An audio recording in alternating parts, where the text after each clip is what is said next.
Selamat bergabung teman-teman dan selamat datang pada Bapak Erwin Sutomo. Waduh, keren banget ini AI yang nyoba AI, Bu. pengen ini, Pak. Belum? Ya, keren banget. Nanti diubah ganti wajah. Oke, baik-baik. Akan segera kita mulai. Mohon izin Pak Erwin, saya akan mulai pembukaan webinar ya. Terima kasih kepada panitia webinar Research Camp for Beginner 2023 sesi 2 atas kesempatan yang diberikan.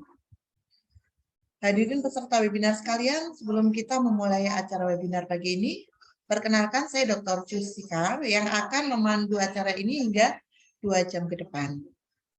Namun, sebelumnya saya ingin menyapa narasumber kita pagi ini, Pak Erwin. Nah, ini. Ya, Bu. Yang tampilan yang kayak tadi aja, Pak, keren. Kelihatan AI banget. Pak, lebih keren yang saya ini, Bu.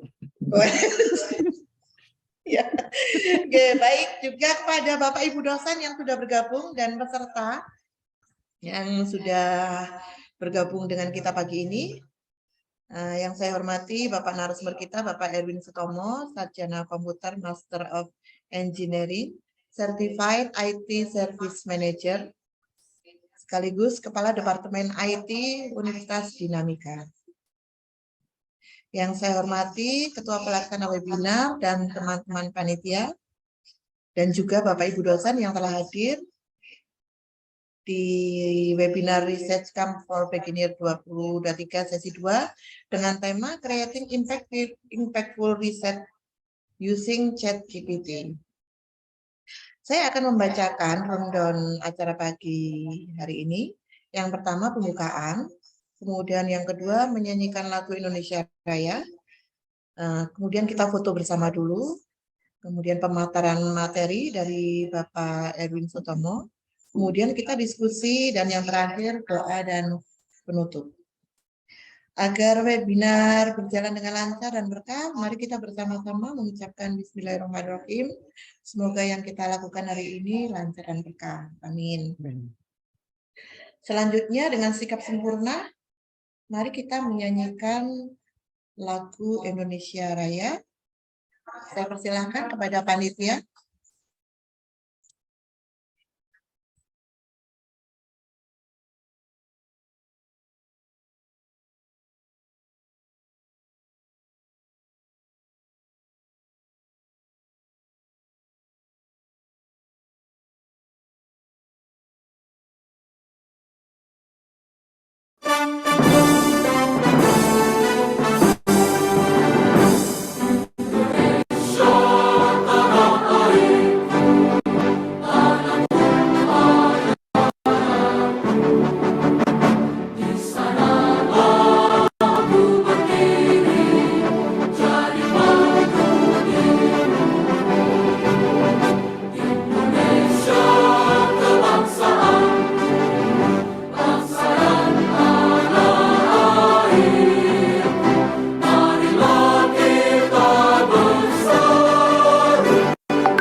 Baik, terima kasih.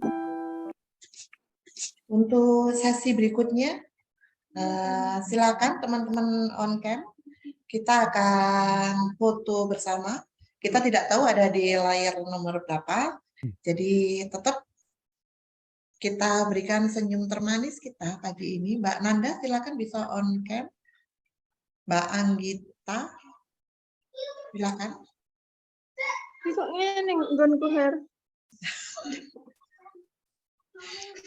Silakan panitia mengambil gambar.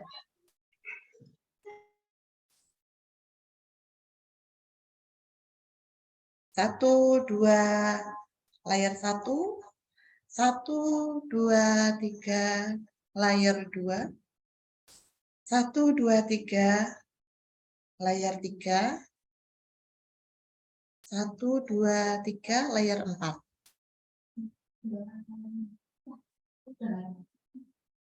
Oke, baik. Terima kasih untuk teman-teman.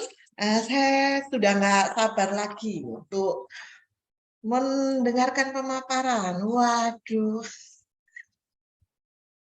kita jadi gagal fokus ini sama narasumber kita ini. Kalau dosen kita kayak Pak Erwin semua gitu keren ya. Jadi teman-teman nggak koper, ditinggal tidur gitu ya, ketiduran kayak gitu ya. Ngeliatin Pak dosennya, Pak Bu dosennya dengan animasi-animasi yang lucu kayak gitu ya. Keren banget, keren banget. Oke, baik. Hadirin yang saya hormati, sebagaimana sudah diumumkan pada webinar hari ini, tema tentang Creating Impactful Research Using ChatGPT. Untuk itu, dalam penyajian materi ini, izinkan saya menyampaikan sedikit pengantar terkait dengan materi yang akan disampaikan oleh penyaji. Pada dasarnya, forum ilmiah ini sangat penting dan menarik untuk kita ikuti, karena memang banyak sekali informasi yang kita dapatkan, terutama yang tadi udah sama panitia, ditampilkan di awal webinar kita tadi adalah banyak sekali FYP berseliweran di TikTok kita, kaitannya dengan ChatGPT, 5 menit menulis bab 1 sampai 3. Waduh, itu teman-teman kan tertarik sekali. Gimana ya caranya? Terus apa yang bagaimana agar itu bisa dipertanggungjawabkan pada saat kita melakukan ujian. Nah, oleh karena itu diharapkan kepada seluruh hadirin atau peserta dapat memperhatikan dan mengikuti diskusi dengan sebaik-baiknya. Yang nanti dengan ketentuan yang pertama, teman-teman diharapkan on cam, menggunakan background yang telah disediakan, kemudian wajib mute speaker ketika Bapak Erwin Sutomo sedang menyampaikan materi, dan peserta tidak boleh melakukan interupsi. Kemudian pertanyaan dari audiens bisa disampaikan secara langsung pada saat sesi diskusi atau bisa dikirim di room chat dengan menulis nama dan asal kemudian pertanyaannya. Dan yang terakhir, ini adalah link absensi dan sertifikat akan dikirim ketika seminar akan berakhir. Itu ya, untuk tidak berpanjang lebar.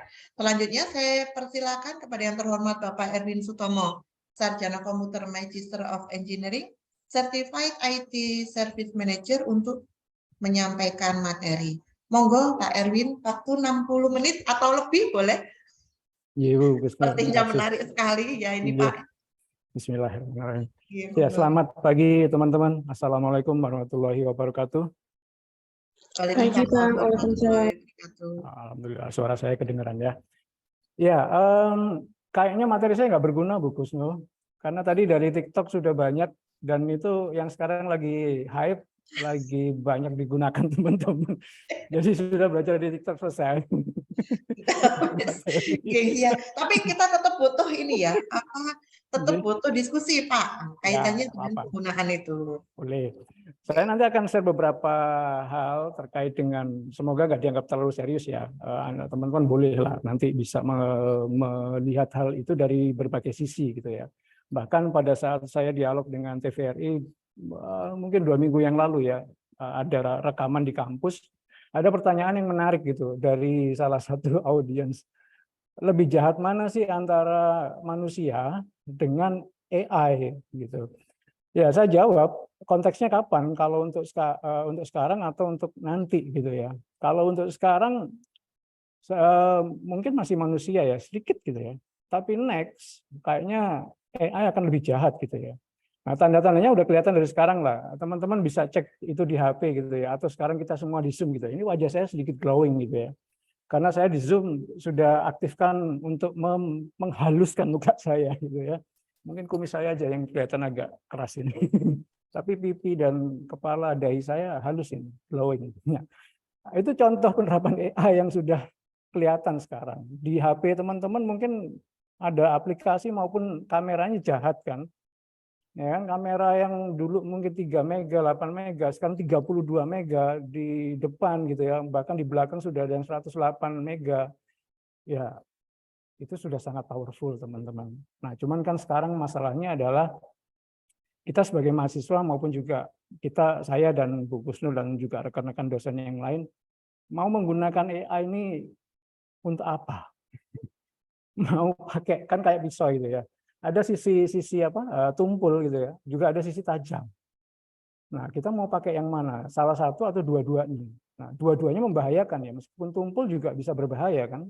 Kalau kita lihat televisi, media itu kan banyak yang meninggal karena benda tumpul, bukan karena benda tajam. Ya, jadi sama aja. Nah, saya akan izin share sedikit materi gitu ya, teman-teman. Semoga berguna nanti, insya Allah. Nah, saya memberi judulnya strategi gitu ya, karena nanti ya itu tadi kita mau pakai sisi tumpul atau sisi tajam gitu ya. Nah, tapi yang pasti saya pribadi berharap kita semua menggunakannya itu untuk sisi yang baik lah, sehingga kita bisa produktif gitu ya. Kemudian juga kreatif, juga kita punya soft skill yang baik. Apalagi kan kita semua mahasiswa dan dosen berada di lingkungan akademik ya, yang harusnya kita bisa menjadi contoh panutan untuk masyarakat umum. Jadi meskipun ini chat GPT luar biasa, AI juga sangat begitu masif ya perkembangannya ya, kita pakai yang untuk yang baik aja deh. Oke, nah pertama saya memberikan sedikit awalan gitu ya, meskipun mungkin semua sudah banyak tahu gitu ya, kecerdasan buatan gitu ya, artificial intelligence. Tapi bagi saya masih menghargai GI daripada AI. Kalau AI itu kan artificial ya, kalau GI yang ada di otak kita semua ini kan genuine intelligence. Jadi sesuatu yang memang lebih real, lebih asli gitu ya daripada yang artificial. Nah, tinggalkan sekarang kalau kita dulu mungkin saya lupa Ibu Yonanya Gus Dur atau siapa ya. Itu kan bilang ya, otak manusia Indonesia itu kan kalau dijual mahal. Kenapa mahal? Jawabannya kan jarang dipakai. Jadi kasarnya itu kalau ngomong kasar otak orang Indonesia itu jarang dipakai. Nah, sehingga kalau mau dijual itu masih ori gitu ya, original. Nah, tapi kita tidak boleh jadi lebih lembek, tidak boleh lebih males daripada AI. Karena AI itu yang buat juga tetap manusia dan itu kecerdasan yang dilatih. Jadi diberikan data. Jadi mesin yang diberikan sebuah data untuk dia belajar. Nah, mau tidak mau memang dia akan punya kecepatan ya daripada kita yang kadang lebih mengedepankan hati sehingga keluarnya galau gitu ya. Jadi nggak bisa mutusin sesuatu dengan baik gitu ya. Plan juga mungkin dan macam-macam. Nah, ini yang ada di mesin AI sekarang. Nah, banyak hal yang sudah terjadi di AI. Nah, teman-teman tadi sudah mungkin sambil nunggu sudah sempat lihat TikTok-nya gitu kan, banyak tayangan yang sangat memudahkan. Bahkan mungkin sambil rebahan ya. Kita kan generasi rebahan tuh. 2-3 tahun terakhir generasi R gitu kan. Kalau generasi Z, generasi milenial udah lewat. Nah, sekarang generasi R, rebahan. Nah, AI sekarang sudah banyak. Contoh yang mungkin jadi topik sekarang hari ini, pagi ini itu tentang chat GPT gitu ya. Nah, ini sebuah teknologi yang memang akhirnya karena kita kaum rebahan ya, kita kan malas ketemu orang ya.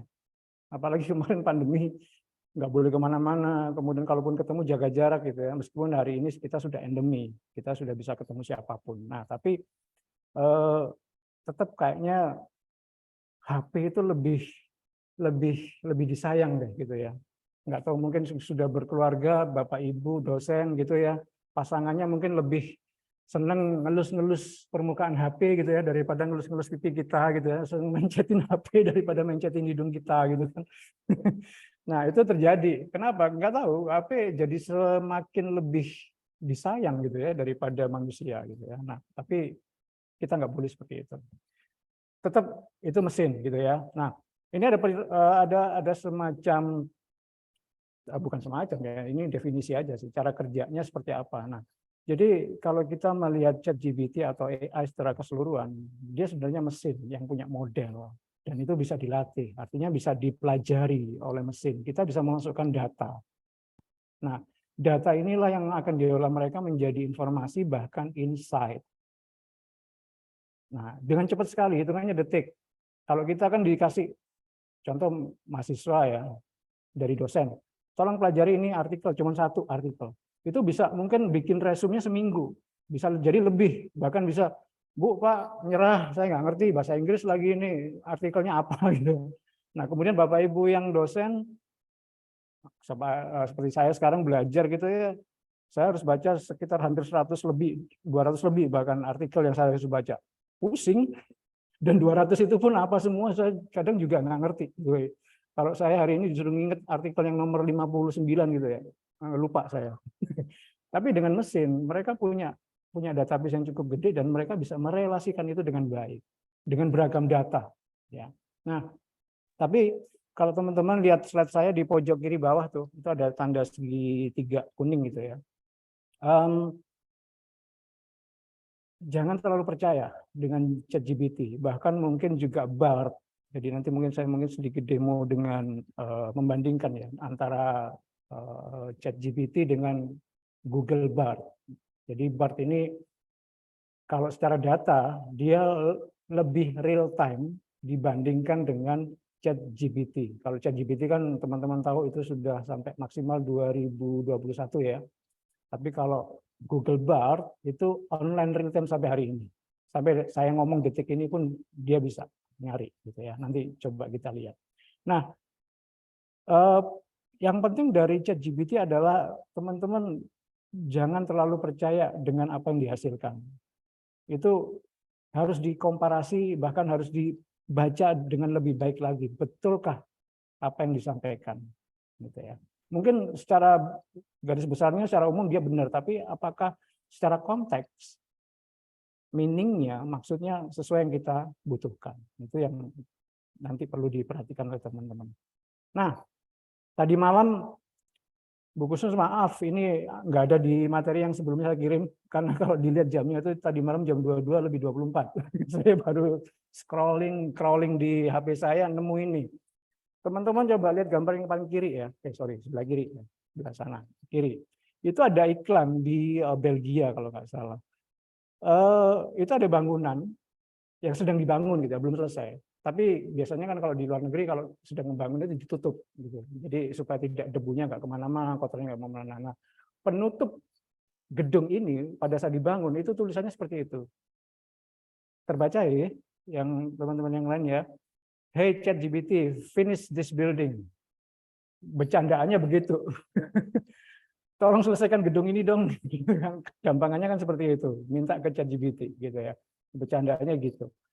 Ya sampai di sana pun orang sudah melihat ChatGPT itu dianggap sudah bisa menyelesaikan sebuah gedung. Kalau dulu mungkin kalau di dalam kita mungkin teman-teman ada yang sudah nggak zamani ya. Candi Prambanan itu kan konon dulu dibangun dalam satu malam gitu ya oleh expert, dan itu AI-nya luar biasa. Bangunan candi yang segitu gedenya, luas gitu ya, bisa selesai dalam satu malam. Nah ini mungkin akan ditiru oleh ChatGPT, nggak tahu bisa nggak. Tapi kan printer 3 dimensi sudah ada ya, artinya kita membuat apa ya tiruan mouse dari dengan printer 3 dimensi sudah bisa. Bahkan bikin rumah pun di Jerman itu sudah bisa. Satu rumah dengan ukuran kalau nggak salah waktu itu 5x6 meter itu jadi dengan beberapa sekat. Nah, printernya pun juga pasti dibekali dengan AI. Dan yang terbaru adalah di mobilnya Mercedes, Mercy gitu ya, voice assistant atau suara yang memandu di mobil itu sudah menggunakan ChatGPT. Bahkan yang di kanan ya WA ya. Kalau nggak salah tadi sempat ada juga di TikTok teman-teman ya, bahwa WA-nya itu sudah semacam chatnya WA sudah pakai chat GPT. Nah, ini juga semakin banyak lagi implementasi AI di dalam ya ini kehidupan kita sehari-hari gitu ya. Bahkan sangat sangat powerful kalau menurut saya gitu ya. Nah, next. Nah, sekarang bagaimana khusus mahasiswa nih? Apalagi ini bootcamp ya, bootcampnya serius lagi tentang riset gitu ya, tentang penelitian. Nah, ngapain? Apa yang harus kita lakukan tuh? Apakah kita langsung kopas dari ChatGPT atau banyak tools tadi? Nah, ada 4 poin yang saya perlu sampaikan ke teman-teman sih. Jadi ini lebih ke sisi positifnya ya. Jadi ChatGPT itu karena datanya sangat gede gitu ya, bukan lagi ngomong mega atau giga atau tera ya, ini sudah berjuta tera gitu kan. Karena data cukup banyak, teman-teman tolong explore ide gitu. Karena ChatGPT ini kalau ditanya semakin detail, tergantung konteksnya ya, kita detailkan, dia bisa memberikan banyak hal yang kita bisa paham banyak hal gitu. Oh ternyata begini ya, oh ternyata begini ya. Untuk satu hal yang sama. Saya kepada mahasiswa saya selalu di awal perkuliahan, di awal minggu selalu bertanya. Contoh misalkan sebentar, apa ini di meja saya yang berwarna. Oh ini, mouse saja deh. Nah, mouse ini warnanya apa? Gitu kan? Kebanyakan orang mungkin akan menyampaikan warnanya hitam, abu-abu. Nggak salah. Tapi saya akan bilang warnanya adalah Tosca. Hijau Tosca. Kenapa? Karena saya melihatnya dari sisi, nah, warna hijaunya hilang karena kena kamera. Ada warna Tosca di tepi mouse saya ini. Ada warna hijaunya. Ada warna abu-abunya. Tapi kalau teman-teman tadi menjawab ini abu-abu, saya tidak bisa salahkan. Betul, abu-abu. Tapi saya bilang ini hijau Tosca. Tapi bendanya sama tidak? Sama kan? Benda yang sama. Tapi warnanya berbeda. Kenapa berbeda? Karena kita melihat dari berbagai sisi. Jangan disalahkan dong. Gitu. Nah, saya di kelas selalu bilang, saya nggak akan menyalahkan jawaban kalian. Selama teman-teman menyampaikan jawaban itu dari mana asalnya, referensi yang dipakai apa. Saya begitu. Saya tidak akan salahkan jawaban yang berbeda. Tapi kalau jawaban salah itu yang saya salahkan. Kalau jawabannya sama, itu yang saya salahkan. Kenapa jawaban kalian bisa sama? Melihat satu benda, jawabannya sama. Nah, berarti Anda nggak melakukan eksplorasi. Mouse-nya nggak diputer. Ternyata di samping ada warna yang lain dan seterusnya. Nah, itu ChatGPT. Dia bisa melihat dari banyak hal, teman-teman. Explore idenya. Jadi, kalau di kelas biasanya, ini sekali lagi slide ini untuk mahasiswa. Kalau di kelas kan ada pertanyaan, diam semua gitu kan. Apalagi online begini ada pertanyaan gitu kan. Kalaupun ada nanti di chat, kolom chat. Oke, itu lebih baik. Nah, kita terbiasa seperti itu sehingga pada saat kita bertanya, chatting dengan mesin yang tanda kutip sudah pintar, kita sendiri yang kalah kreatif. Karena pertanyaan kita tidak cukup kreatif. Gitu. Nah, itu satu. Explore idenya. Kemudian yang kedua adalah coba mandiri deh. Belajar mandiri ya. Artinya mandiri yang bertanggung jawab ya, bukan belajar sendiri kopas sana, kopas sini kemudian taruh, enggak. Tapi dengan pembelajaran yang menggunakan ChatGPT, teman-teman bisa banyak sumber belajar yang dipakai. Dari manapun, enggak hanya YouTube gitu ya. Dia bisa dari web yang manapun, sumber data yang manapun gitu ya. Nah, karena ada banyak ide dan Anda bisa juga secara mandiri, pastinya harusnya Anda punya kemampuan bisa produktif ya.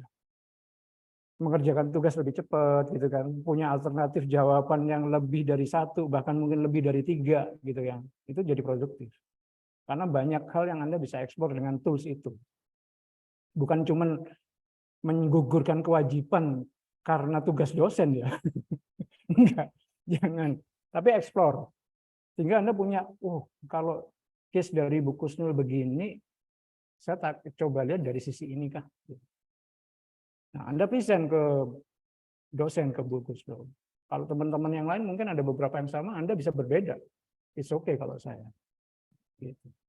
Dan kejadian di kelas saya di pertemuan 10 yang lalu ya, dari 5 kelompok di kelas saya, 4 kelompok oke, 1 kelompok saya bilang aneh. Anehnya kenapa? Saya tidak bilang itu fail, tapi saya bilang itu Anda nggak explore. Karena jawaban yang disubmit ke Brilliant, Brilliant itu LMS di kampus saya di Universitas Dinamika gitu ya. Itu ada LMS yang namanya Brilliant. Mereka submit ke situ. Nah, kami akan cek. Nah, ternyata jawaban yang disubmit dan yang dipresentasikan waktu kita diskusi itu mereka nggak bisa menjelaskan dengan baik. Nah, 4 kelompok yang lain itu bisa menjelaskan dengan gaya mereka, style mereka macam-macam, bahkan ada beberapa yang menambahkan referensi karena di awal saya memang minta itu harus ada. Nah, ini yang terjadi kalau nggak produktif seperti itu akhirnya. Jadi apa adanya, taruh di tugas, submit, kirim, selesai, gugur kewajiban. Gitu. Kalau pas dosennya males, pas saya nggak koreksi biasanya ya sudahlah betul gitu. Tapi pada saat itu saya diskusikan, ada dialog. Ya, teman-teman mulai ya tanda kutip pada gelagapan apa ya kemarin itu wingi apa jenenge sokon diwingi. Akhirnya saling sedikit berantem di dalam kelompok itu. Nah, tapi harusnya Anda bisa lebih produktif. Nah, yang komunikasi kenapa saya taruh terakhir? Kebanyakan orang Indonesia yang setahu saya ya, semoga salah, itu adalah kalau komunikasi langsung begini, hadapan-hadapan dengan orangnya langsung, itu nggak berani. Tapi, bukan nggak berani, tidak banyak kata-kata yang keluar. Jadi kayak mati gaya gitu, sudah diem aja terus, ya terima kasih, oke, ya nggak apa-apa, silakan. Tetapi kalau kita sudah pegang gadget, HP, Anda chat, itu 3 jam, 5 jam nggak kerasa, ternyata kita sudah chatting segitu lamanya. Artinya kan komunikasi kita bagus. Nah, tinggal sekarang dengan chat yang baik ini, bagaimana kita mengeksplor ide dengan cara berkomunikasi yang lebih baik. Kita menggali pertanyaan dengan lebih detail. Sehingga kita bisa dapat lebih banyak juga. Nah, ini 4 hal yang saya ingin teman-teman khususnya di STI Dewantara dan juga mungkin masyarakat umum kalau sudah menggunakan ChatGPT, gunakan 4 hal ini. Explore idenya, kemudian coba untuk belajar mandiri atau eksplorasi mandiri untuk meningkatkan produktivitas kita dan memperbaiki komunikasi kita.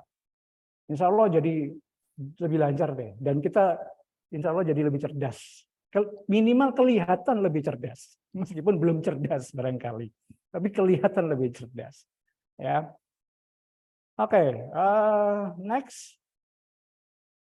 Saya nggak banyak, mungkin nanti kita bisa sambil diskusi dan mungkin ada sedikit demo gitu ya. Nah, ini ada beberapa hal juga bagaimana kita mengoptimalkan. Kalau ini tadi secara umumnya, ini sedikit lebih spesifik. Bagaimana kita mengoptimalkan ChatGPT. Nah, ChatGPT akan semakin spesifik memberikan jawaban kalau pertanyaan kita juga semakin spesifik. Contoh yang nggak spesifik adalah apa? Jelaskan atau uraikan tentang Gunung Semeru misalkan. Ya, dia nggak akan banyak memberikan hal khusus terkait Gunung Semeru. Gitu. Atau misalkan uraikan atau jelaskan mekanisme war ticket Coldplay. Nah, tapi kalau Coldplay dia nggak bisa jawab untuk war ticket yang November nanti. Konser Coldplay di Jakarta dia belum punya data itu. Ada yang tahu kenapa? Kenapa dia belum bisa menjelaskan war ticket Coldplay atau war ticketnya Indonesia melawan Argentina kemarin? Ada yang bisa menjawab? Ada yang tahu mungkin? Ada yang nanggepin? Kenapa ChatGPT belum bisa? Belum terjadi, Pak. Belum apa, Priska? Terjadi. Belum tahu realistis. Hilang, Pris, suaramu. Karena acara belum berlangsung. Acara belum berlangsung, Rahmat. Oke. Ya, dari yang disampaikan Priska sama Rahmat, acara memang belum berlangsung, dia belum tahu. Kenapa? Karena ChatGPT-nya sendiri membatasi diri. Dia punya data terakhir itu adalah tahun 2021, teman-teman. Coldplay sama Argentina kapan? Argentina bulan ini kan? 2023. Coldplay-nya 23 November. Gitu. Sehingga dia belum bisa menjawab itu. Nah, itu yang hal-hal yang punya keterbatasan di dalam ChatGPT. Nah, tapi kalau kita spesifik dengan hal yang lebih yang sampai tahun 2021 itu bisa. Tapi kalau menggunakan Google Bard, BARD ya, BARD, Bard, Google Bard, dia bisa. Karena Google Bard real time gitu. Ya. Terus bahasa yang sederhana. Bahkan kita juga bisa pakai kata gimana itu dia tahu kalau ChatGPT. Tapi kalau pakai Bard, so far sih masih bahasa Inggris, Korea, dan saya lupa satu lagi Jepang kalau nggak salah. Masih 3 bahasa kalau Bard. Tapi kalau ChatGPT kan sudah bahasa Indonesia bisa dia ya. Kemudian bahasanya sederhana, teman-teman pertajam tadi yang saya sampaikan sempat mention di awal. Pertanyaannya terus digali, ditambah lagi. Kalau ini seperti apa? Nah, terkait itu gimana tuh caranya? Nah, itu bisa seperti itu. Nah, kemudian setiap dia merespon, jangan langsung dibaca terus oh ya. Apalagi kalau nanti digunakan untuk menyelesaikan tugas gitu ya, ngumpulin tugas. Nah, teman-teman pastikan dulu responnya sesuai nggak yang dibutuhin, gitu ya. Jadi bener nggak tuh yang direspon sama jawaban yang diberikan oleh ChatGPT? Yang kita butuhin kayak gitu enggak? Kalau enggak, buat lagi pertanyaan yang spesifik. Jadi dia bisa mengaitkan dengan pertanyaan sebelumnya. Jadi pertanyaan kita yang baru itu bisa dikaitkan dengan pertanyaan kita yang sebelum-sebelumnya. Nah, dia bisa mengkaitkan hal seperti itu secara model, itu memungkinkan. Jadi kalau Anda belajar di IT, di kuliah TI tentang algoritma, apalagi algoritma yang terkait dengan artificial intelligence, itu ada beberapa metode atau model yang bisa memungkinkan hal itu terjadi. Dia bisa belajar dari yang sebelumnya, kemudian dia mengkaitkan dengan hal yang lain. Nah, kemudian apakah sudah sesuai kebutuhan? Yang kelima atau berikutnya adalah relevan nggak? Kadang kan kita ya wes sudah kopas gitu ya, selesai. Nah, apakah tadi sudah sesuai kebutuhan? Yang berikutnya adalah apakah konteksnya betul terkait dengan penelitian misalkan seperti acara kita hari ini. Gitu ya. Apakah sudah kuesioner yang dia buat itu sudah sesuai yang kita butuhin dan konteksnya betul? Karena ChatGPT kalau untuk penelitian dia bisa diminta saran untuk memberikan tolong buatkan saya kuesioner terkait dengan pertanyaan penelitian saya seperti ini, tujuan penelitian saya seperti ini. Itu dia memungkinkan seperti itu. Bahkan data kita pun data yang mungkin kalau teman-teman ini kan banyak manajemen ya di Dewantara. Biasanya kan ada pengaruh apa dengan apa gitu dan datanya kualitatif. Itu bisa dimasukkan dengan format tertentu dia bisa ngolah data itu. Semacam SPSS gitu. Memungkinkan seperti itu. Ya. Nah, itu nanti tolong dievaluasi, dicek lagi gitu ya. Meskipun mungkin secara data tidak sehebat SPSS ya atau Smart PLS gitu. Nah, kemudian yang terakhir ChatGPT ini hanya alat ya. Jadi bukan sebuah kebenaran yang mutlak gitu ya. Teman-teman harus sangat kritis menggunakan alat ini. Jangan langsung aja pakai kumpulin gitu ya.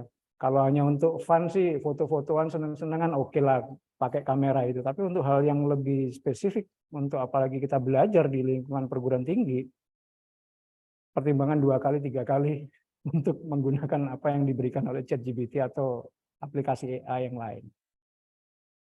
Oke. Nah, ini contoh pertanyaan.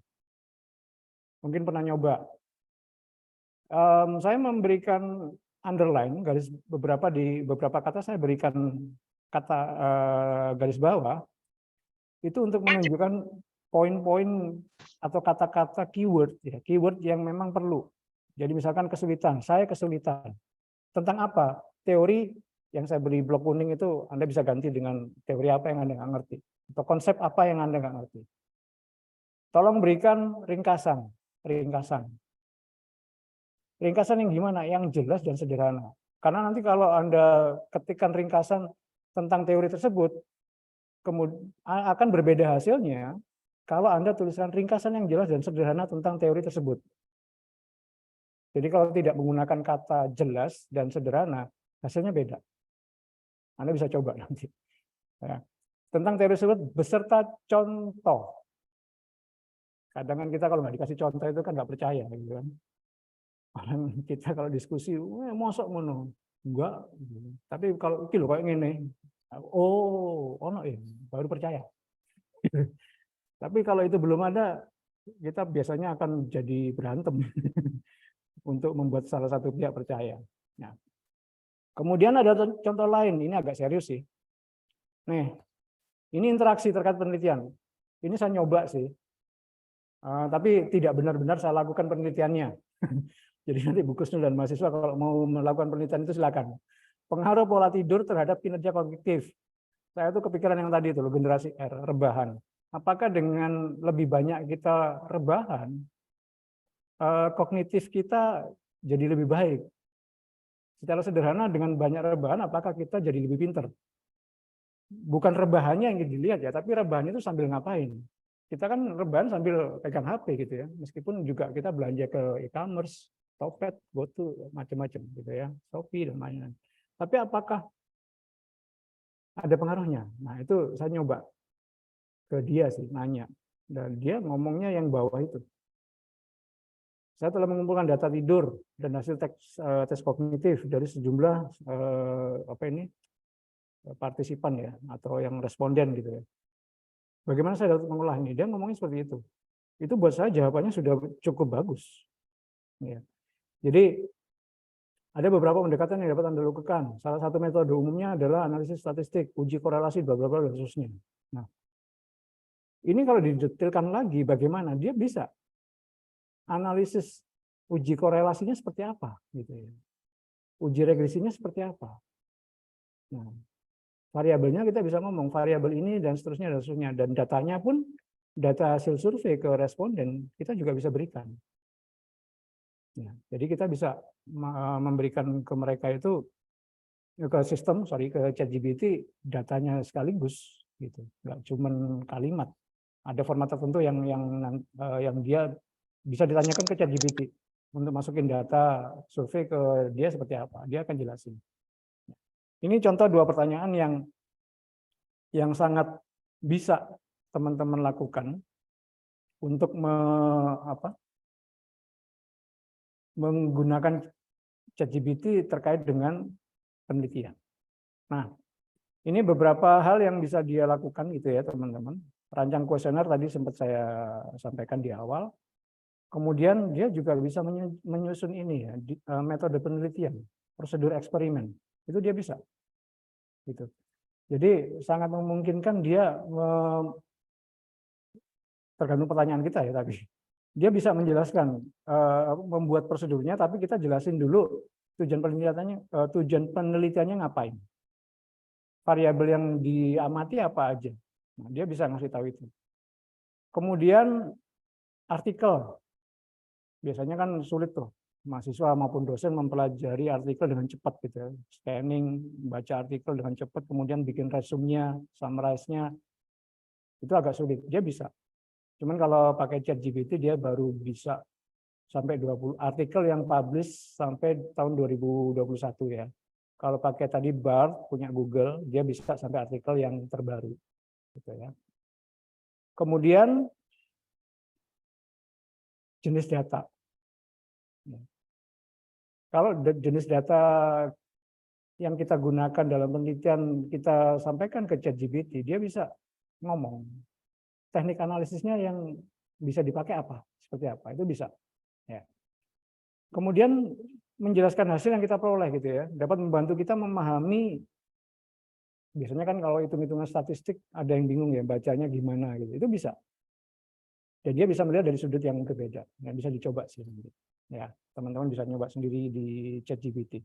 Jadi dia sangat bisa seperti itu, gitu ya. Kemudian Berikutnya terkait dengan, saya mungkin agak sedikit cepat ya. Ini. Nah, pertanyaannya adalah selalu nggak bahaya, toh? Gitu. Nah, itu yang jadi sesuatu sekarang. Jadi apakah ChatGPT itu kalau dikaitkan dengan soft skill membuat kita semua pemakainya, ya nggak hanya mahasiswa, itu menjadi lebih baik atau tidak lebih baik? Nah, itu yang selalu jadi masalah gitu ya. Nah, tapi dari banyak poin ini ada komunikasi, kolaborasi, kreativitas, leadership, problem solving, ya, empati, kemandirian, kemudian evaluasi, etika dan pengembangan diri. Saya lebih menyoroti ke etika, teman-teman.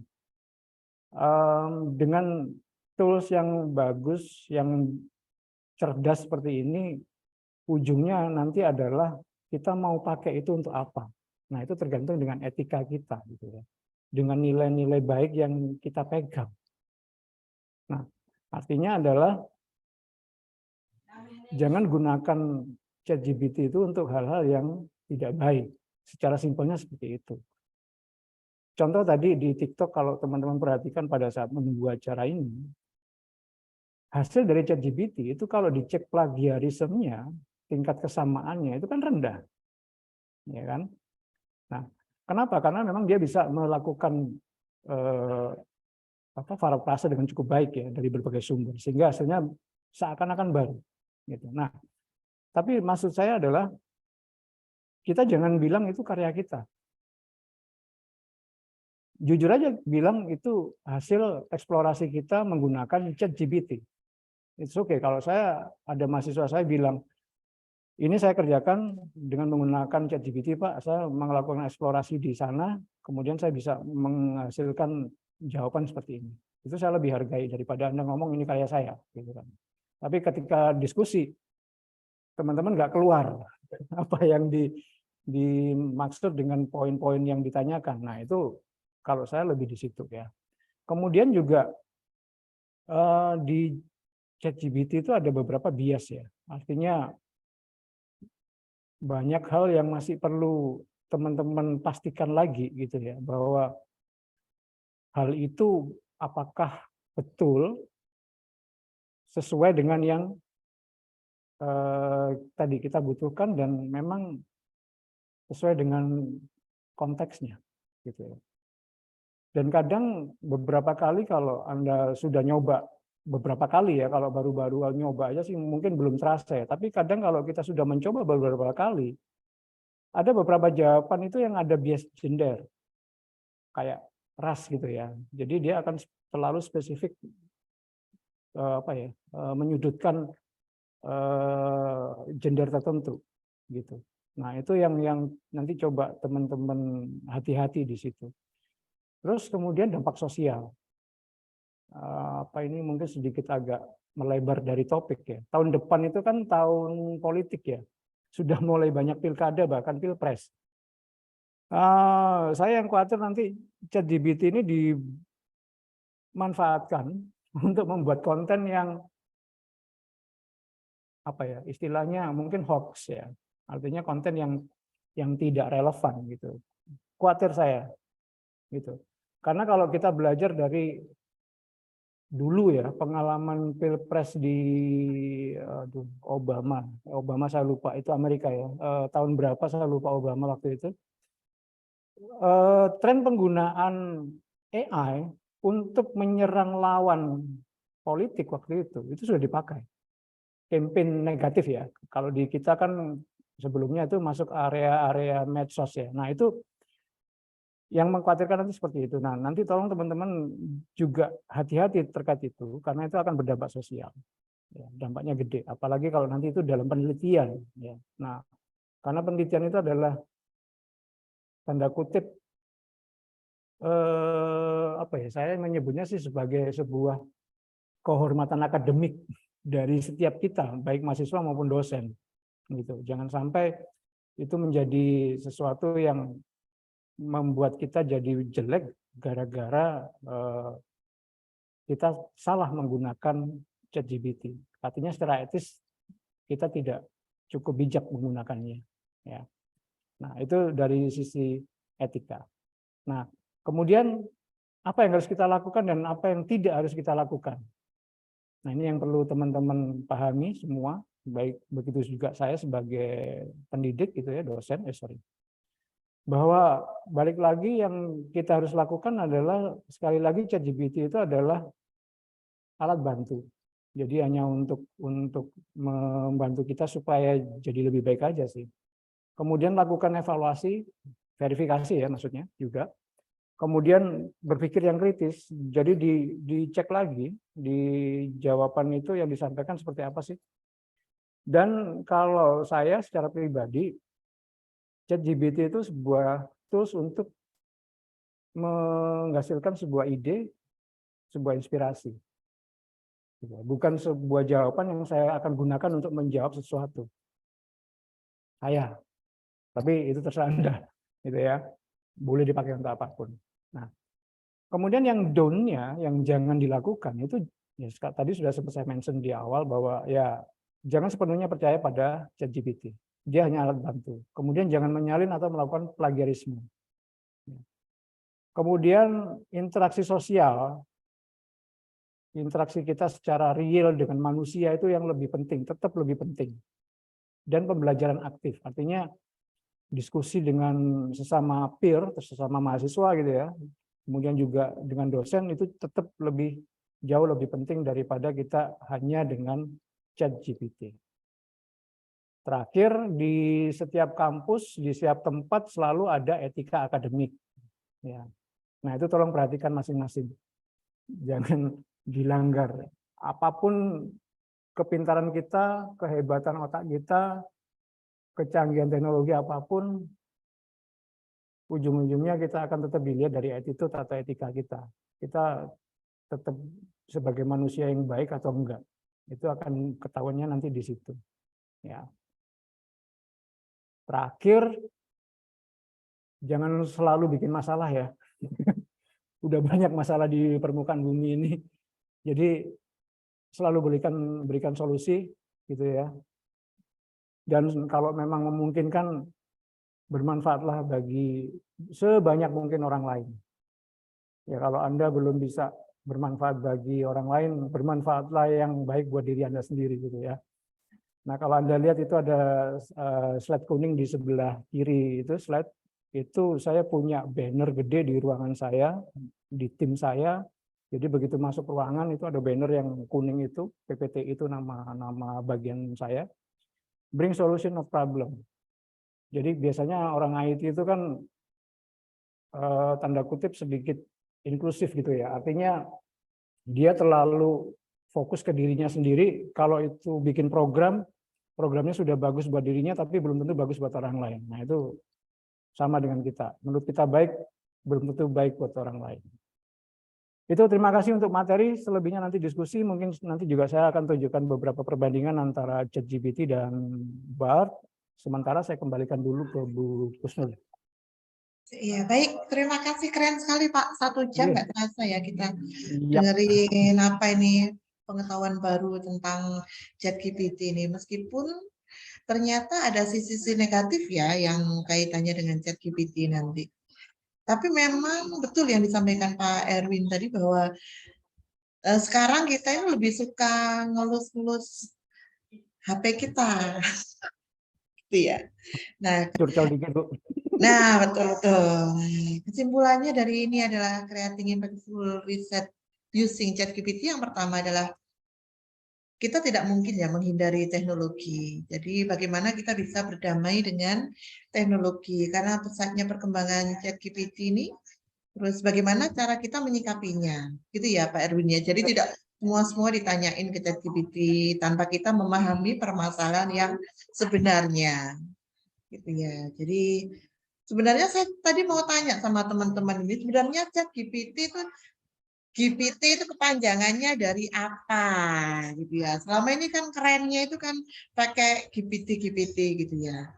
Jadi teman-teman ini udah paham belum ya kaitannya dengan GPT itu sebenarnya apa? Karena ternyata kehadiran ChatGPT itu melahirkan pro dan kontra. Yang pertama, bagaimana kita menyikapinya? Tadi yang sudah disampaikan oleh Pak Erwin bahwa mempelajari tentang ChatGPT dan perkembangan AI baik dari sisi positif dan negatifnya. Mana yang jahat, manusia atau ChatGPT gitu ya. Kemudian kalau manusia sekarang memang lebih banyak PHP kayak gitu ya Pak ya. Makanya kasih solusi, jangan masalah. Malah kalau yang di kita itu banyak masalah. Anda tidak bermasalah, tidak bisa melakukan skripsi. Iya, betul. Jadi ribet. Jadi, karena memang cepat atau lambat ChatGPT itu akan mendisrupsi banyak aspek ya, terutama kehidupan manusia. Bahkan ada yang artikel yang menunjukkan bahwa ada manusia yang saking cintanya sama teknologi AI itu menikahi AI-nya. Ada, Gitu ya, Pak ya. Ada yang sampai seperti itu. ada. Nah, jadi untuk selanjutnya mungkin saya akan buka sesi tanya jawab. Teman-teman bisa langsung tulis di kolom chat atau langsung berinteraksi dengan Boleh, Pak Erwin. ya, boleh. Yang ingin Kalau ada bertanya langsung ngomong aja bisa dah. mengaktifkan mode raise hand, kemudian sebutkan nama, identitasnya, kemudian pertanyaannya. Nah, ini sudah ada yang langsung dari tadi Mbak Priska ini wis Ya, setelah kepengen tanya ini Pak Erwin. Saya sebenarnya juga pengen boleh, boleh. tanya nanti. Nggak Tapi apa-apa nanti kok, aja ya silakan. Pak.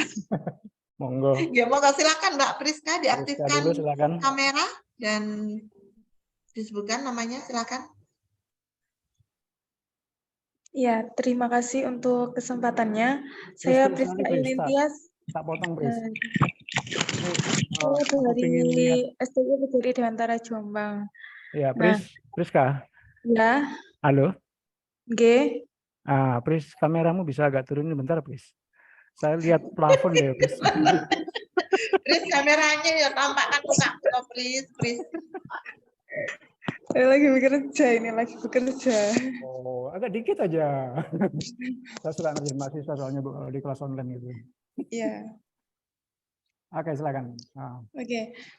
Jadi saya mau bertanya begini, Pak. Tadi kan disampaikan bahwa kalau kita itu menyampaikan pertanyaan yang spesifik di chat GPT itu nanti akan hasilnya itu apa ya, sesuai gitu yang diharapkan. Maksudnya hasilnya itu bisa kita gunakan. Nah, tapi di apa namanya, di pembahasan lainnya tadi Bapak menyampaikan bahwa GPT itu nggak selalu apa ya, nggak selalu sesuai gitu. Ada juga yang mungkin nggak sesuai sama harapan kita. Nah, itu untuk kita mengatasinya bagaimana?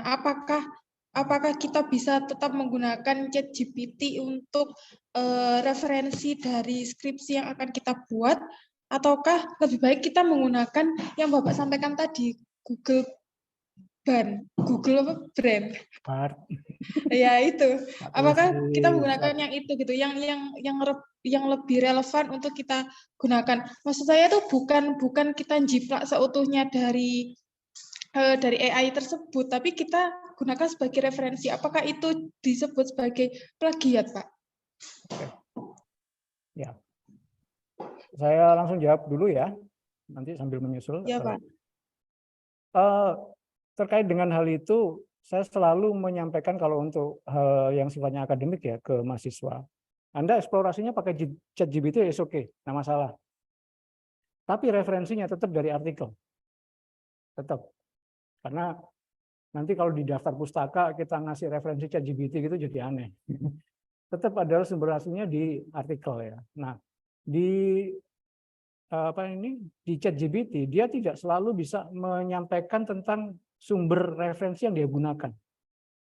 Tapi kalau di Google Bard dia masih memungkinkan menyampaikan ini loh linknya, gitu, sumbernya. Nah itu ada malah dia ngasih tombol ada yang namanya Google It gitu ya. Sebentar saya sambil mungkin sharing ya. Saya akan share yang screen saya yang lain. Sebentar saya tadi screen saya di mana ya? Ini kalau teman-teman lihat di meja saya ini ada dua monitor, satu HP, dua kamera. Ini kayak ruang studio buaya. Oke, semoga bisa berganti.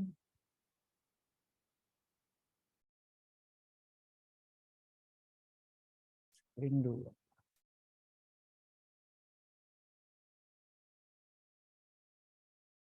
Oke. Kelihatan screen saya yang ChatGPT? Di yang sini, sahabat besar. Saya menyampaikan terkait dengan ini, berikan ringkasan artikel ilmiah yang berjudul bla bla bla bla bla. Dia langsung pertama sudah bilang minta maaf. Gitu. Dia bilang minta maaf kenapa? Karena ini. Karena artikel ini adalah artikel yang tahun 2000, lupa saya. Tadi saya nyarinya berapa? Ini barusan tadi pagi saya nyoba. Ya. Kemudian di bawah ini. Nah, dia bisa ngasih ini. Dia detail, lumayan. Dia mau buat resume. Nah, kemudian saya nanya lagi yang lebih spesifik. Tadi yang ditanyakan si Priska tadi ya, Chris. Saya nanya tentang ini. Uraikan lebih detail tentang faktor. Karena dia ngomong di sini mana tadi? Nah, ini. Beberapa faktor yang mungkin dipertimbangkan antara lain bla bla bla bla bla bla bla bla gitu ya. Kemudian saya ambil salah satu faktor interaksi sosial. Saya minta tolong detailkan tentang itu. Nah, ini. Berdasarkan artikel tersebut, saya merefer ke pertanyaan, ke jawaban dia sebelumnya. Kemudian uraikan lebih detail tentang faktor ini. Nah, dia juga masih belum bisa. Kenapa? Karena memang dia tidak memiliki akses langsung ke artikel itu. Karena kan kalau kita cari di Scholar, cari di Elsevier gitu kan, kadang kita perlu login ya, nggak seluruh artikel langsung kita klik langsung muncul lengkap full artikel enggak kan. Tapi kan ada cuman abstrak kadang. Kemudian juga ada malah nggak ada abstraknya langsung diminta join dulu. Nah, dia juga punya keterbatasan itu. Kalau dia memang nggak punya akses, dia akan ngomong seperti ini. Tapi dia ngasih jawaban secara umum. Dia akan carikan referensi lain yang terkait. Meskipun bukan dari artikel yang kita maksud. Nah, ini tadi yang kalau Priska tanyakan, padahal harus spesifik, tapi ternyata dia juga punya jawaban yang tidak relevan. Nah, contohnya seperti itu, yang sedang di layar itu. Ya. Ini jawaban yang dia berikan di bawahnya ini bukan dari artikel itu. Saya sudah cek di artikelnya ini enggak. Ini 1, 2 sampai berapa ini? 5 ini bukan dari artikel itu. Kalaupun ada yang mirip, ya kata-kata atau kalimatnya enggak itu. Gitu. Nah, itu yang tadi saya bilang, teman-teman harus tetap ini kritis ya, dievaluasi dengan kritis gitu ya, bandingin betul-betul. Nah, ini contoh. Kemudian yang berikutnya tentang BART ya. Ini sebelah, ini kelihatan nggak ya? Yang BART, saya khawatir share screen saya bukan window. Yang BART, tampilan BARD ini kelihatan kan teman-teman? Kelihatan, Pak. Kelihatan ya? Nah, ini saya pakai bahasa Inggris. Saya sih coba so akrab. Hi Bart, please help to summarize this article. Artikel yang sama. Dan dia langsung bisa ngomong. Kenapa? Karena memang ya artikel ini artikel yang baru, dia bisa langsung akses, gitu ya. Dia ngomong bla bla bla bla bla bla bla bla. Kemudian dia langsung ngomong ini. Sampelnya dia juga bisa tahu, betul sampelnya segitu di artikel itu, gitu ya. Kemudian dia bisa ngasih semacam apa ya? Kesimpulan sederhana dari hasil dia baca artikel itu, gitu ya. Nah, kemudian ada Google It ini yang tadi saya sampaikan. Ini kalau diklik, dia akan ngasih ini. Nah, ini. Ya, kalau diklik di bawahnya muncul link. Dia ngasih link yang ini loh. Kalau mau nyari view yang lain, ada link itu. Gitu. Nah, itu bisa diklik googling biasa. Nah, kemudian ini artikel yang sama tadi juga, yang kedua, yang dari artikel ini, building e-commerce gitu ya. Nah, ini building e-commerce. Nah, dia juga langsung bisa ngomong, oke, ini summary-nya gitu ya. Bla bla bla dan seterusnya dan seterusnya dan seterusnya. Dia juga ngomong ada betul juga ini ada 218 sampelnya dan seterusnya gitu ya. Kemudian dia specific example how business can increase bla bla bla dan seterusnya. Nah, Google It ada. Nah, dia bisa ngasih referensi lain di bawahnya. Itu kalau BART, ya, kalau BART. Nah, kalau yang teman-teman Pak ini sulit bahasa Inggris, ya Anda bisa pakai gini ya. Ini saya kasih contoh. Kayaknya mungkin baru di Dewantara saya ngasih contoh ini. Tapi mungkin yang lain sudah tahu ya. Pak, bahasa Inggris ini bagaimana kalau di Indonesia kan tanpa di kopas ya. Jadi Anda cukup ambil salah satu di blok kemudian translate ya. Sorry, saya ketutup. Saya coba translate ke ini kan Inggris ya. Saya coba ganti. Bentar. Ketutup.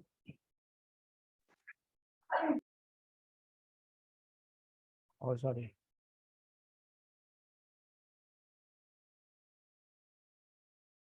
Ini karena laptop saya hancurkan.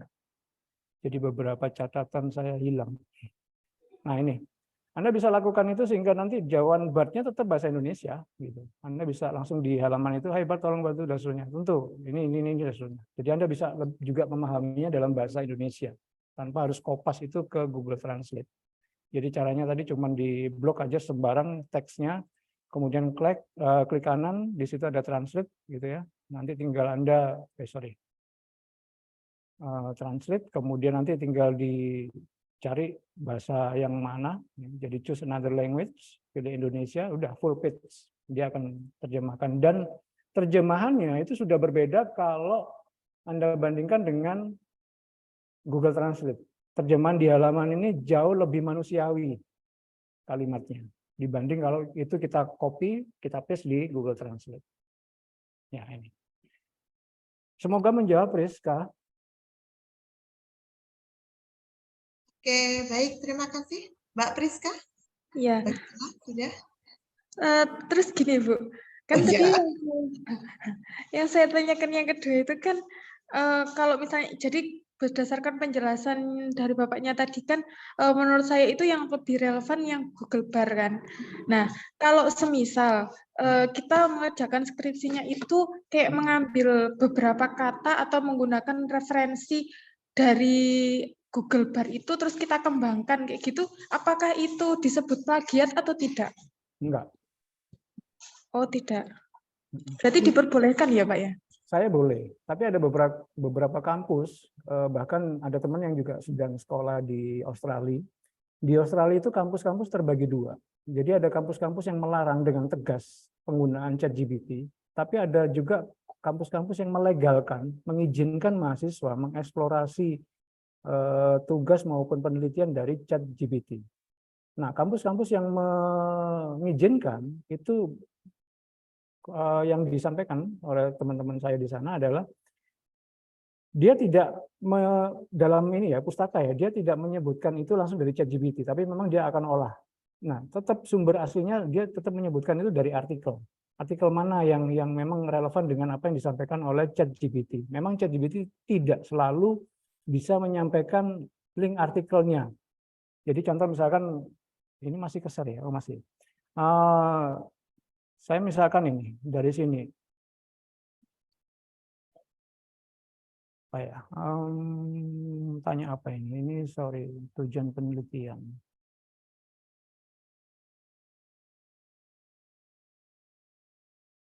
Misalkan saya menyampaikan, tolong sampaikan link artikel yang digunakan untuk jawaban tersebut. Nah, nggak tahu dia jawabnya apa nih. Oh sorry, dia bisa menyampaikan linknya atau enggak. Jadi dia jawab tadi kan di atas, saya minta tolong sampaikan link artikel yang digunakan. Gitu. Ini kalau mikir soalnya lama gini biasanya dia bingung. Kalau dia biasanya langsung cepet gitu, dia akan biasanya akan langsung punya jawaban. Gitu. Ya. Itu sambil mungkin dia proses. Rizka semoga menjawab tambahannya tadi, Pris. Baik Pak, terima kasih. Oke. Baik, terima kasih. Sangat menjawab sekali ya Mbak Priska, plus langsung prakteknya. Ini enggak main-main ini. Ya, silakan ada lagi yang mau bertanya? Ini mumpung ada pakarnya. Panitia juga boleh nanya loh. Oh ya, silakan. Nah ini, melanjutkan tadi yang ditanyakan Priska. Tolong sampaikan link artikel. Dia selalu begini. Gitu. Jadi tetap teman-teman harus cari. Tapi dia bisa merekomendasikan judul ya. Nah ini tempatnya di mana dia bisa ngasih tahu. Silakan yang lain.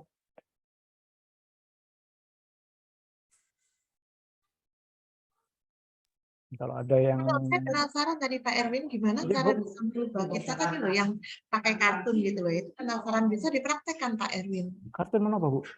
Yang tadi yang Pak Erwin muncul dengan Zoom. Oh, walah tak pikir yang mana.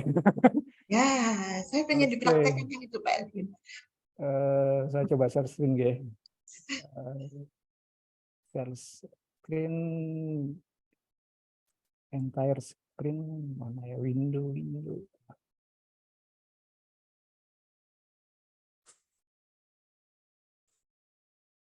Oh, bukan ya.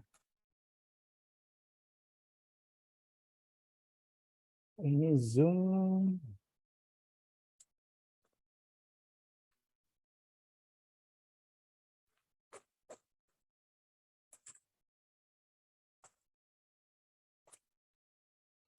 Bentar. Kok ini nggak bisa saya share ke luar ya? Saya ubah mode dulu. Itu sebenarnya dari avatar, Bu. Jadi di Zoom itu sudah ada fitur avatar yang memungkinkan kita untuk mengubah itu sih.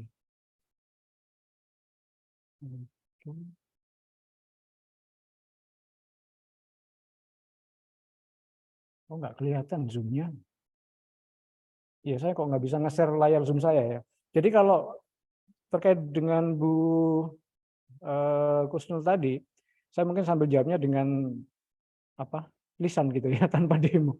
Jadi kalau dalam posisi sekarang kita online gitu ya, di kiri bawah itu kan ada tampilan mikrofon dan video gitu ya. Nah, di situ ada nanti diklik yang video, panah kecil yang segitiga menunjuk ke atas itu, kemudian nanti di situ ada video setting. Atau mungkin malah muncul choose avatar gitu ya. Kalau langsung ada choose avatar, saya sudah bikin avatar sih. Jadi nanti keluarnya sudah begini, saya goyang-goyang kiri-kiri, kanan-kanan ya begini, dia ikut akan goyang-goyang kepala saya kemana, saya buka mulut ya. Ah, ini saya buka mulut lebar, dia akan ikut gitu, Bu. Kemudian saya jadi kelinci misalkan, saya ubah jadi kelinci. Nah, udah saya jadi bunny gitu ya, yang cute, imut. Setelah video setting apa Pak ya? Nah, di video setting itu kalau Ibu bisa ada choose avatar mestinya. Kalau Zoom-nya sudah di-update ke versi yang terbaru, ada choose avatar. Kalau nggak ada, itu masuk ke video setting. Kalau nggak ada choose avatar, masuk video setting. Nah, di video setting, nanti Ibu masuk ke background and effect. Ada, Bu. Recording in progress. Background and effect. Nah, nanti di situ ada di sebelah kanannya itu ada virtual background, ada video filter dan avatar. Itu Zainal Abidin sudah bisa pakai gambar apa itu, kucing apa kelinci itu. Nah, itu bisa gitu sih, Bu.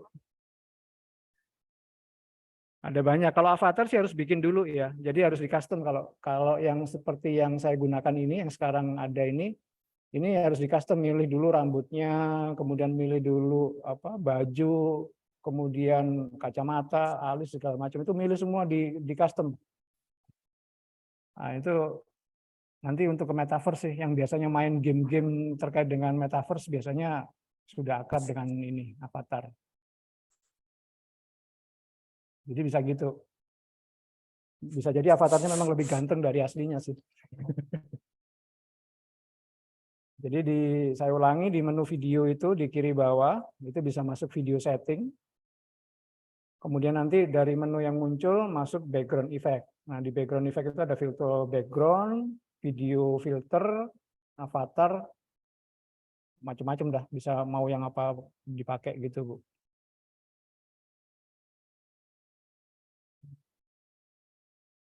Kurang lebih begitu sih Bu. Mungkin ada yang bisa dibantu dari sana yang teman-teman langsung bisa bantu di sana. Ya, baik Pak, mungkin nanti akan selanjutnya akan kita coba. Ini Ini beberapa teman ada yang nyoba sudah. ya boleh, silakan. Ada teman-teman yang bisa coba. Sudah kelihatan itu. Tadi kelihatan siapa Zainal Lihat kayak ini. kalau nggak salah. Oh, Oh ya Zainal apa itu tak bisa jodoh. ya? Jadi hewan apa itu? Oh, ini bukan ini. Ya, baik. Ini ada Ya, pertanyaan monggo. Pak, dari Mbak Ya. Vera. Ini tadi penasaran. Oh Kenapa ya. AI tadi yang artikel yang Bapak sebutkan tadi, itu kenapa hanya selesai pada saat September tahun 2021 yang Ya. tadi dipraktekkan sama Pak? Betul. Kenapanya saya nggak tahu kenapa. Karena itu kebijakan dari OpenAI untuk menggunakan data yang memang sampai dengan 2021.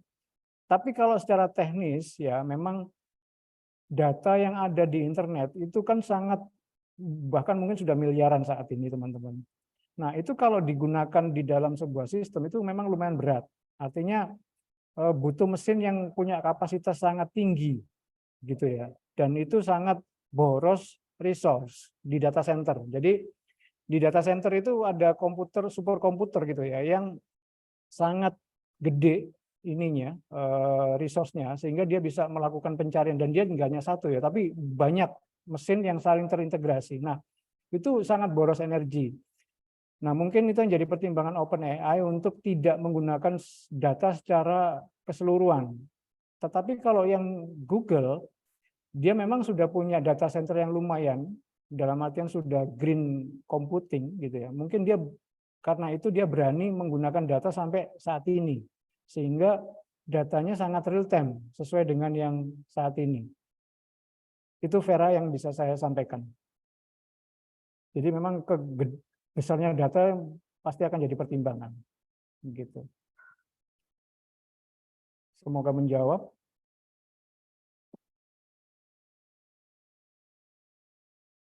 Kemudian di bawahnya di kolom chat juga ada Siti ya. Siti Saadah dari Setia Dewantara juga. Ya, ini teman-teman sudah ada beberapa yang jadi avatar. Ada yang udah jadi tikus ini Mas Zainal Iya, Abidin. banyak itu. Ya, Edwin juga. nah ini coba kalau saya ngajarnya nge-zoom anak-anak saya minta buat avatar, ben dosennya nggak fokus ngeliatin mahasiswanya ini. Seneng ini. Lupa dengan tugas yang diberikan. Lupa dengan tugas. Baik-baik. Ini sudah ada pertanyaan lagi Pak dari Mbak Siti Saada. Nah, izin bertanya Pak, penelitian skripsi saya mengenai ChatGPT, di mana penelitian tersebut mengenai pengaplikasian ChatGPT untuk copywriting dalam pembuatan konten promosi di Instagram. Apakah penelitian saya tentang ChatGPT tersebut masih relevan? Meskipun referensi jurnal yang ada di internet masih terbatas mengenai penelitian yang saya ambil. Monggo, pripun Pak? Saya jawab dulu tentang artikel yang terbatas. Saya jawab dulu tentang itu, Siti ya. Artikel itu banyak sekarang ya. Dengan adanya internet sangat banyak. Hanya tinggal kita sekarang bisa milih keyword yang tepat enggak.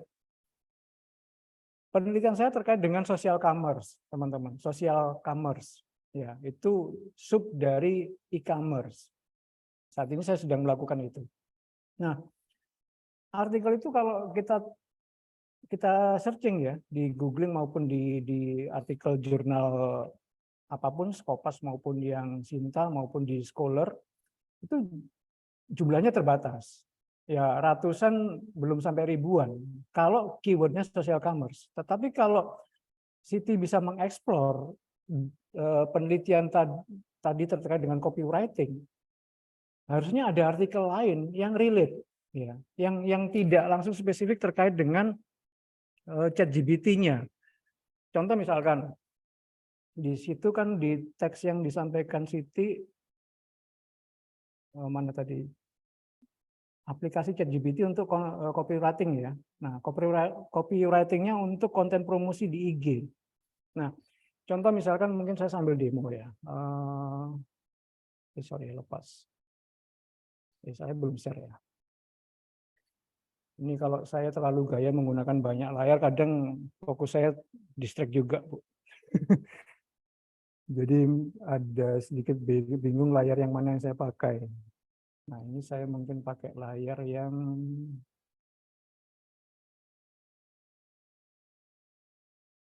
oke, saya share yang ini. Saya misalkan sambil demo, saya pakai ChatGPT ya. Saya pinjem dari chatnya Siti tadi.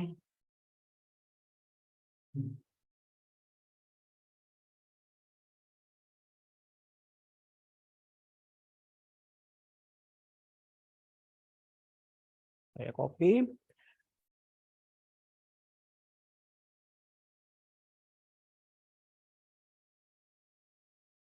Semoga contoh saya ini tidak membuat teman-teman dosen di sana jadi bingung lah. Nek mahasiswa ini kabeh kok dosen ini ya pemeriksaannya. Mohon maaf Bu, tapi ini ide untuk supaya teman-teman juga bisa.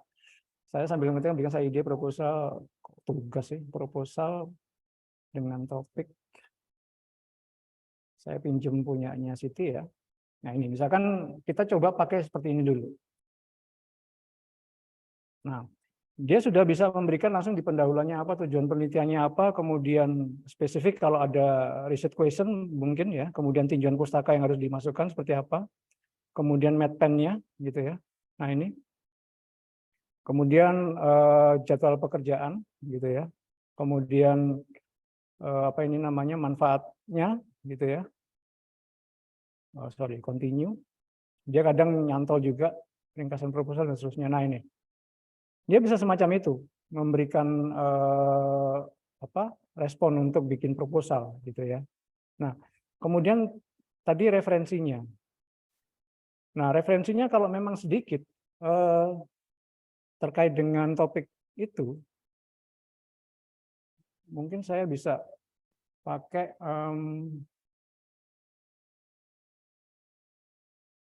bentar, saya cari keywordnya dulu sambil mikir topiknya Siti soalnya mungkin agak sedikit lambat sambil praktek. Tadi tentang copywriting untuk konten di IG ya.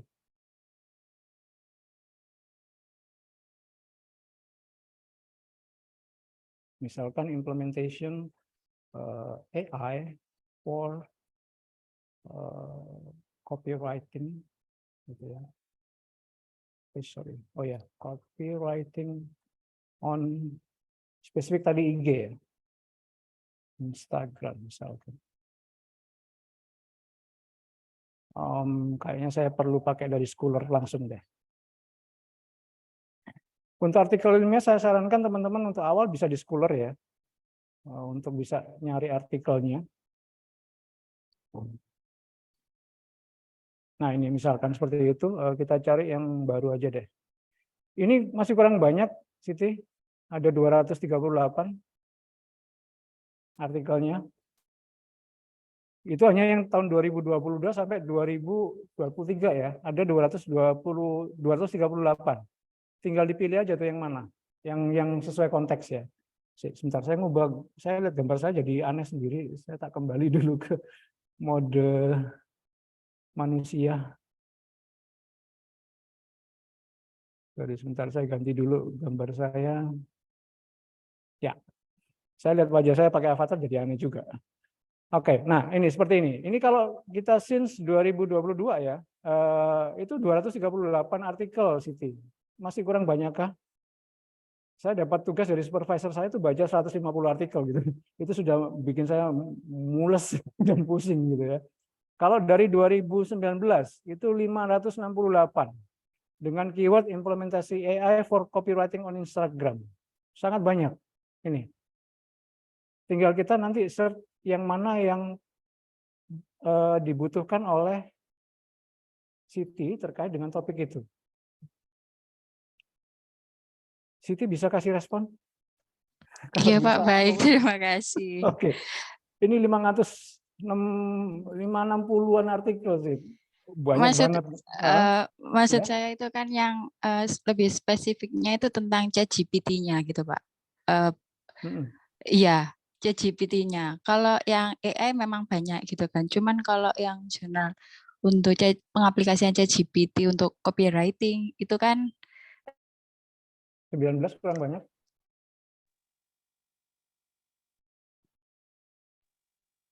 Butuh iya, berapa Pak. artikel? Terima kasih. Buat saya banyak ini. 19 lumayan ini kalau mau tulis satu-satu. Ini belum yang di Elsevier ya, belum yang di Scopus gitu ya. Ini yang baru di Scholar. Gitu. Ada beberapa yang kayaknya yang di Scopus tidak masuk sini sih. Nah, ini. Referensi from educational landscape tinggal nyari yang spesifik sih. Atau copywriting, misalkan for marketing gitu ya, digital marketing misalkan. Itu kalau copywriting kan ke arah digital marketing ya. Nah, ini konteks-konteks yang teman-teman supaya tidak terjebak di satu keyword gitu ya. Kadang kita ngomong copywriting, tapi copywriting itu relate dengan apa? Kalau hanya ChatGPT dan copywriting mungkin 19 artikel, tapi kalau begitu saya coba geser ke digital marketing, karena copywriting itu juga nanti ujung-ujungnya ke digital marketing, masih ada 43 artikel. Jadi masih memungkinkan untuk itu. Baik, Pak. Terima kasih. Iya, memang anyar-anyar nih 23. Baru-baru malah. Semoga menjawab juga untuk teman-teman yang lain. Semoga nggak bingung dengan jawaban saya. Oke, baik, terima kasih Pak Erwin. Ada lagi teman-teman yang mau bertanya? Silakan. Dari sisi ini dosen atau mahasiswa ya? Mohon maaf kalau saya langsung sebut nama. Sampai Ya. mulai mencari ide, sampai bab 1 full. 1, 2, 3, selesai hanya dalam waktu hitungan detik. Detik, betul Bu. Nah, tinggal memang nanti kalau untuk sisi dosen, bagi penguji maupun pembimbing, ya memang kita harus sedikit lebih smart. Ya, betul, betul. Jadi memang ini nggak perlu dihindari, tapi memang kita berikan pemahaman kepada mahasiswa kita, penggunaan dan cara mempertanggungjawabkannya. Sangat betul. Oke, baik. Teman-teman, ada lagi yang mau bertanya? Ini sulit loh kita datengin Pak Erwin ini. Kita nego tanggal saja udah beberapa kali berubah. ganti-ganti tanggal ini. Akhirnya menemu di tanggal 26. Nanti untuk selanjutnya misalnya kita diskusi lagi dengan Pak Erwin gitu nggak ada masalah ya. Misalnya ada permasalahan-permasalahan yang kita hadapi. Gitu. Saya juga bisa belajar. Ya, sambil karena ini mahasiswa pasti jauh lebih pinter ya. Karena mereka lebih, ya ini dosennya kan masih dudukan ini. Masih Jadi memang kita perlu banyak belajar kaitannya dengan AI ini. Ini contohnya saya tadi ya, tapi saya coba di BART, Bu Kusnul. Jadi berikan saya tentang penulisan konten di Instagram. Nah ini, tapi ini langsung dikonvert ke Indonesia karena tadi saya sudah translate. Saya paksa BART-nya untuk translate ke Indonesia. Nah ini beberapa ide tentang ini dan ini bisa dipakai juga tadi untuk menjawab Siti tadi ya di BART gitu ya. Bisa sih. Bagus ini. Itu, monggo, silakan. Ini sampai dosen pembimbing kebingungan menentukan tema, saking bagus semua ini. Kalau kemarin itu kita diskusi mencari tema kesulitan. Nah, sekarang kita tinggal ketik aja tema kekiniannya udah muncul sebanyak ini. Ini yang jadi bingung sekarang memfilter yang mana mau dipakai. Ya, betul. Kalau sebelumnya topiknya apa? Ini sebenarnya PR pertama itu bukan mahasiswa ya, tapi dosennya ini mestinya. Ini. Untuk teman-teman Bagaimana caranya kita bisa memahamkan ini juga kita enggak gampang Betul. Kita memfasilitasi sih Bu. Jadi di tempat saya pun juga kemarin sempat jadi sedikit perdebatan gitu ya. Lah iso kayak ngono lah terus dosennya piye? Ya dosennya harus lebih smart dong. Ya betul itu maksudnya. Jadi kita nggak boleh membatasi, tapi bagaimana kita bisa lebih daripada anak-anak kita. Saya ada satu boleh lagi ngomong ke gaptek itu nggak boleh ya Pak berarti sekarang ya? Enggak. Ada dosen saya, jadi dosen saya itu juga sekarang jadi rekan saya. Jadi saya dulu diuji oleh beliau, tapi sekarang saya ikut menguji dengan beliau, membimbing maaf. Kalau menguji saya belum bisa. Itu Secara usia ada lumayan, tapi beliau sekarang sudah tanda kutip paham dan mahir menggunakan beberapa tools, termasuk juga ChatGPT. Cuman memang yang dipertimbangkan beliau kan, ini aku sing nguji terus jawabannya sono KPP, ya berarti ada sesuatu yang harus kita eksplor lebih gitu. Nah, ada teman-teman dosen juga yang lain, ya kita selama ini kalau di tempat saya kan di Fakultas TI itu lebih banyak ngomong coding ya, pemrograman aplikasi gitu kan. Jangan nguji coding, tapi konteks. Aplikasi itu kan tools. Nah, tujuan penelitiannya apa? Gitu. Nah, mungkin di teman-teman manajemen yang di Dewantara bisa nyari konteks topik-topik research atau skripsinya teman-teman mahasiswa ini konteksnya apa. Nah, itu yang coba dibimbingkan ke teman-teman. Saya sedang mencoba itu ke teman-teman. Jadi aplikasimu ini ya aplikasi gitu. Ini nanti siang saya ada bimbingan juga TA untuk satu mahasiswa. Dia mau demo aplikasi, tapi saya meminta dia untuk jelaskan aplikasimu ini menjawab pertanyaan penelitianmu enggak. Nah, itu pasti akan ditanyakan penguji. Kalau dia bisa menjelaskan dengan baik, mengkaitkan dengan aplikasi, dengan tujuan penelitiannya, ya insya Allah dia bisa lulus. Betul-betul. Waduh, keren. PR-nya kita ini jadi luar biasa ini. Luar biasa, Bu. Betul. Ya, betul-betul untuk mengejar ketertinggalan kita dengan teknologi yang sudah tersedia, yang kadang kita cuman peduli dengan Google Scholar aja, kemudian Google yang sangat tradisional yang ternyata sekarang ada banyak sekali aplikasi AI yang bisa digunakan untuk diakses oleh mahasiswa. Jadi wah, ini PR kita juga ini. Kapan-kapan kita akan ada webinar yang offline aja, yang seminar aja. Nanti kita bisa langsung praktek aja, Pak Erwin. Gitu ya, untuk mengejar ketertinggalan kita ini. Dosen ini dudukan mahasiswanya udah berlarian. Ya, kalau dilihat di TikTok tadi kan teman-teman mahasiswa Ya, dan untuk melarang mereka untuk menggunakan aplikasi itu kita tidak ada hak karena kita udah masuk di pembelajaran merdeka ya. Jadi teknologi juga harus sudah menjadi pilihan untuk mereka daripada bimbingan sama dosennya kok katrok banget gitu ya. Akhirnya mereka larinya ke AI gitu. Ya lah, Bu. Betul. Dosen harus jadi teman mahasiswa. Baik. Alhamdulillah, ini sudah tidak ada pertanyaan lagi meskipun saya masih pengen nanti diskusi lagi dengan Pak Erwin untuk selanjutnya. Monggo. Nah, kalau sudah tidak ada, terima kasih sekali Pak Erwin yang sudah menyampaikan ilmu yang daging aja ini. Jadi kita langsung mengetahui secara langsung bagaimana prakteknya, bagaimana prosesnya gitu ya. Jadi untuk teman-teman juga mungkin akan lebih berhati-hati lagi. Tapi kalau untuk menggali ide mungkin tidak ada masalah gitu ya.